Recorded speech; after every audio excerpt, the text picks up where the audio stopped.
Hello, welcome back to the channel. In this video, we are going to be talking about the latest episode of Moon Knight, episode number 3. So let's get into the discussion right away. So the first thing I wanted to mention is I think the momentum that the show has been building up is definitely keeping on going with how the story's progressed. There hasn't really been an episode so far that I've said it is weaker or it's like pulling you out of the story. I think that Disney has done a very good job with like actually making the story super engaging, and I think that this was just practice after having a year of these types of stories and kind of figuring out what works. And this feels a lot more like a show because it feels like there are ups and downs going on here and there, and it doesn't just feel like an extension of an existing film. I mean, some of the shows that we got last year, I feel like there were pieces, or at least like an episode here and there, that just felt like it was an extension of the storyline, and that it wasn't really to add things, but more to meet that multi-episode time frame. Whereas here, so far, I feel like episode 1, 2, and 3 all had an expressed purpose, and that perpetuates through this episode. I think that episode 3 in particular is the first episode where we're like fully engaged into the story, whereas episode 1 and 2 were a ton of setup. 1 especially was, I feel like, all setup and background, which is vital for those of us who know nothing about the character, which is pretty much everyone apart from maybe super hardcore fans of this character, fans of Marvel. Maybe they have read some comics or know more about this character, but even myself, I had very little knowledge about this going in, and so episode 1 was 100% vital for that. Episode 2 was kind of the start of a dynamic introduction between Marc and Steven, and this one is when we're getting into the bread and butter, the craziness of this world, understanding how abilities work or what the actual things are that are at stake, learning a little bit more about the mythology that's going into these characters. Overall, I think this was a very good episode, so without further ado, let's get into some specifics. The first question that I have to think about as we continue on in the series is if there are more personalities within Marc Spector's body. And I say Marc's body because I think that Marc seems to be the initial personality that exists here, and so I'm just gonna go with that until we hear otherwise. And the reason why I believe that another personality is coming into play here is because the only times that we're seeing the transition now where what we had with Steven in episode 1 is taking place is through the lens of Marc's view. Now, normally you would consider that it's probably Steven that's reappearing and emerging into this body, but I propose it's probably a separate personality simply because Steven is adamant that it's not him. Marc is clearly seeing gaps in time, which makes sense if it's not actually him, and from his perspective, which is what we're seeing there, it's clear that he is disappearing in and out, which presumably means that there's something else going on here, and I don't think Khonshu's the one that's taking over. That was initially my thought process. I mean, maybe Khonshu does have the ability to take over the body, but it really doesn't seem that way simply because Khonshu is always outside of the body. He's seen physically in the world, not through mirrors, and he can interact with the world to a lesser extent, but he is capable of doing that. And so I think that there's another personality here that is also very proficient in fighting, and perhaps even more brutal than Marc. Now, I think that this is probably going to be an antagonistic persona that exists within the Marc Spector Steven dynamic, whereas I would say Marc is more neutral. Steven is like the complete good, like traditional good guy who doesn't even think that violence is the answer to anything, and then we have this unknown personality that also exists that is just perfectly fine with violence. The question that I have with that is, why wouldn't Khonshu say anything? But perhaps that's because he finds that personality to be working in line with what he's trying to do with the specifics of getting information out of people. I half assumed that we would see a little bit more of this, or maybe a confirmation at the end once Marc gets knocked out and Layla's calling to him after he's like on the ground, or rather that's Steven that's knocked out, I would say, and maybe because they're both unconscious at that point and the other persona would take over, but we'll just have to wait and see because they didn't show us anything in this episode on that front. Talking about Layla though, I do want to mention her interactions with Marc and also with Steven that persists throughout this episode. Now, we start off with Layla and she is looking for a way to go back to, I believe it's Cairo, and what we end up seeing is like her getting a fake passport, all that jazz. Eventually it all leads up to her finding Marc yet again. Now, the conversations that take place between these two show that she fully understands that there's more than just Marc within Marc's head.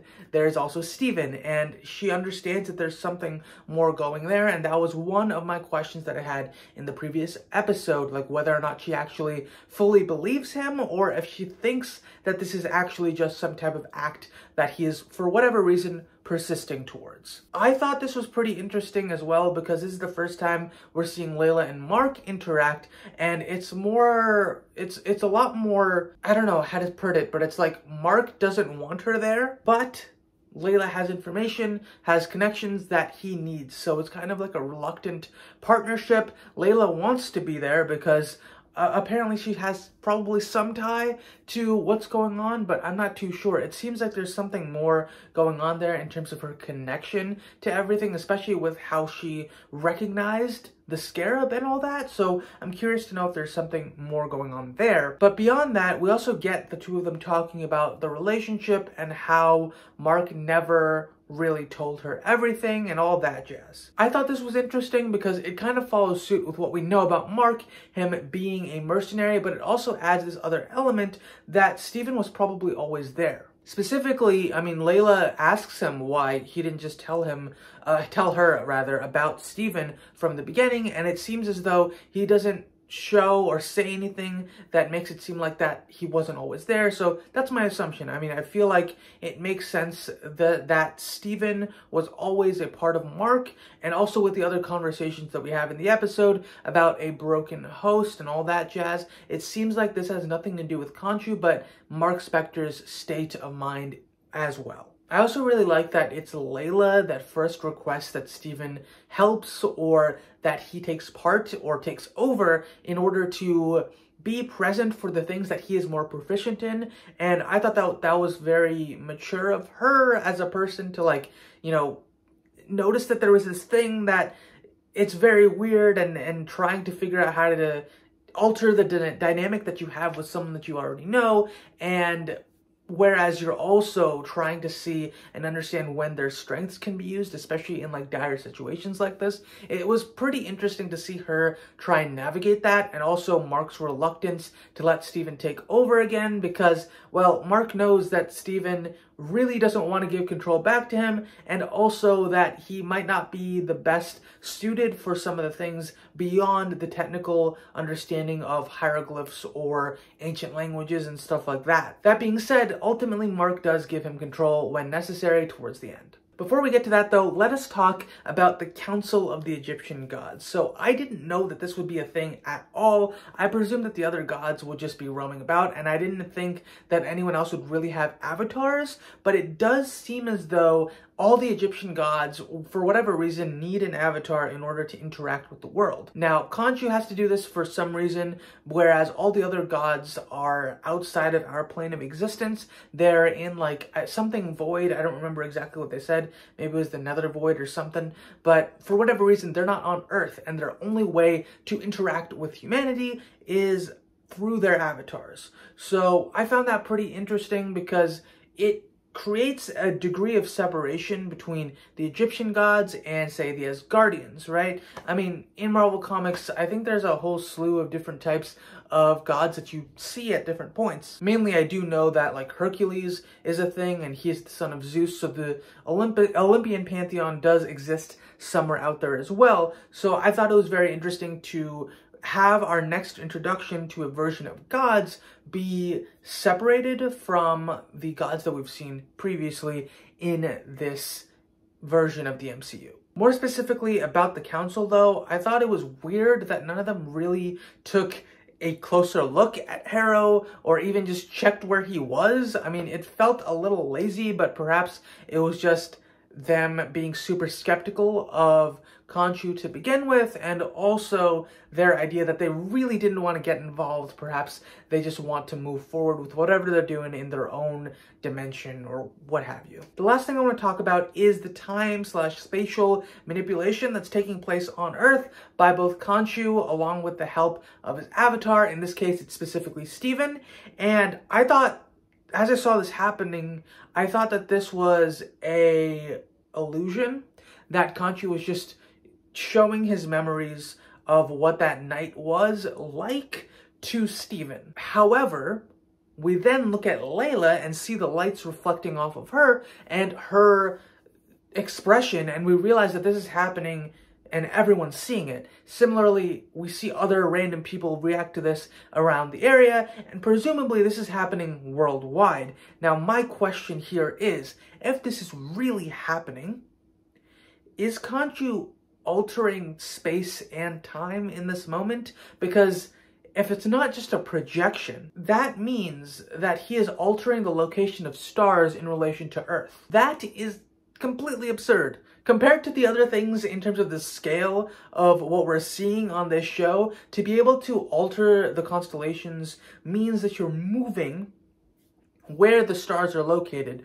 All the extra planetary bodies outside of Earth are being moved. Now, I hope that they explain exactly what happens here, but I highly doubt it, because it was a cool moment, but now Khonshu's trapped in stone. I think that once he gets out, he is just going to be, you know, ready for action once more. We're going to need Moon Knight again, and that's how the story's going to progress. But this begs a bigger question, right?